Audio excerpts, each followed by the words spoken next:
WhatsAppले युजरनेमको सुविधा यसै वर्षको अन्त्यतिर उपलब्ध गराउने भएको छ। युजरनेम सुविधा ल्याइसकेपछि हामीहरूले WhatsAppमा कुराकानी गर्नको लागि अथवा जोडिनको लागि फोन नम्बर आदान प्रदान गरिरहनु पर्ने झन्झटबाट मुक्त हुनेछ।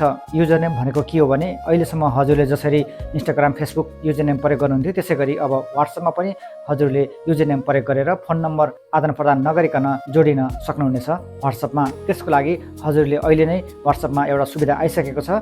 आफ्नो युजरनेम रिजर्भ गर्नको लागि अथवा आफ्नो युजरनेम आरक्षित गर्नको लागि सर्वप्रथम त हजुरले WhatsAppलाई अपडेट गर्नुभएको छैन भने प्ले स्टोर अथवा एप स्टोरमा गएर WhatsAppलाई अपडेट गर्नुहोला।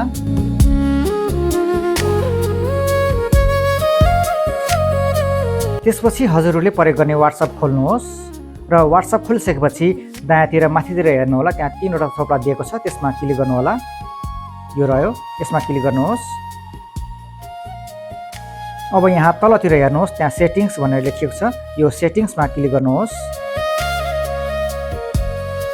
त्यसपछि अब यहाँ दोस्रो नम्बरमा देखिनेछ अकाउन्ट भनेर, यो अकाउन्टमा क्लिक गर्नुहोस् र अब फेरि हजुरले यो युजरनेममा क्लिक गर्नुपर्ने हुन्छ।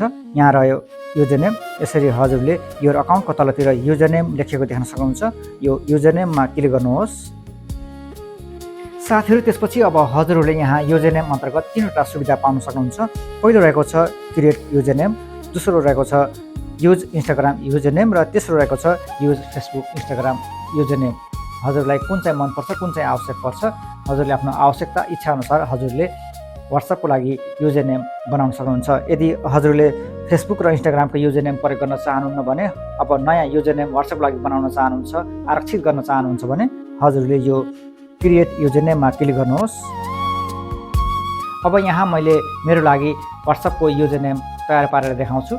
हजुरले पनि यसरी आफ्नो लागि आफूलाई मनपर्ने WhatsAppको लागि युजरनेम आरक्षित गर्न सक्नुहुन्छ, रिजर्भ गर्न सक्नुहुन्छ।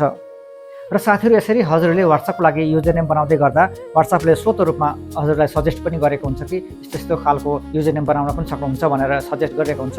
यदि हजुरलाई त्यस्तो सजेस्ट मनपर्छ, यदि हेर्न चाहनुहुन्छ भने यो सजेस्ट युजरनेममा क्लिक गरेर हजुरले आफ्नो लागि WhatsAppले सजेस्ट गरेको युजरनेम राख्न पनि सक्नुहुन्छ। जस्तो कि म यो सजेस्ट युजरनेममा क्लिक गर्छु है त अहिलेलाई। @raj16343 भन्ने WhatsAppले मलाई WhatsApp युजरनेम सजेस्ट गरेको छ। यदि हजुरलाई यस्तो खालको सजेस्ट गरेको WhatsApp युजरनेम मन पर्दैन भने आफ्नो लागि उपयुक्त आफैले पनि बनाउन सक्नुहुन्छ।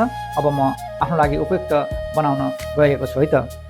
मेरो लागि WhatsAppको युजरनेम मैले बनाएको छु। यसरी हजुरहरूले आफ्नो WhatsAppको लागि युजरनेम तयार पारिसकेपछि अब यो सेभमा क्लिक गरेर आफ्नो WhatsApp युजरनेम सेभ गर्न सक्नुहुन्छ। अब भविष्यमा हजुरहरूले कसैसँग पनि WhatsAppमा जोडिन परेको खण्डमा यो युजरनेम दिनुहोला। त्यसपछि हजुरले सिधै आफ्नो WhatsAppको लागि फोन नम्बर नदिकन WhatsAppमा जोडिन सक्नुहुनेछ।